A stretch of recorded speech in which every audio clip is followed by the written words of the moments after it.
geçermiş iki bir asırı. Öldüğünle den görgün garip kasırı. Soňam yatmalı yerin kara topraktır. O dünyada kime derece den olacaktur.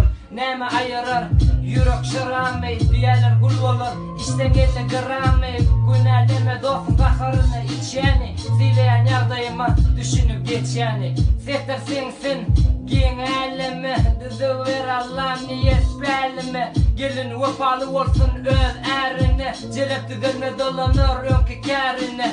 Ecedir köngli kim işe yaz edin.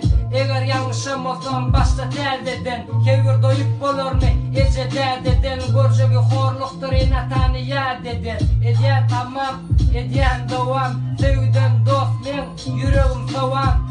Döneyim sana çağılovam. Mikrayona uloksamam kastavot number one. Arkada dağ ol keriyetime deftere şifa ol. Meyde lukman hekime budunluk zat yok. Ölüm gelir kerkime adamın yüreğine seretme görküne. Gezeyin erkime erkedip sen alır satmasın bedene nırh edip. Defeme olmaz mı balık uçarı yürekte kolpun tapılmaz mı açarı.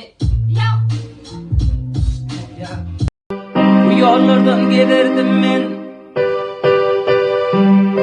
Bu yollardan gelirdim men. Ol şemşade bıdım düştü.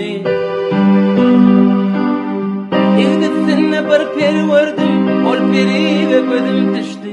Ol şemşade bıdım düştü. Döktük geçmen bin duşundan. Kellem aylanlı huşumdan. Baban aylansın daşından. Ol perige gözüm düştü. Ol şemşade gözüm düştü.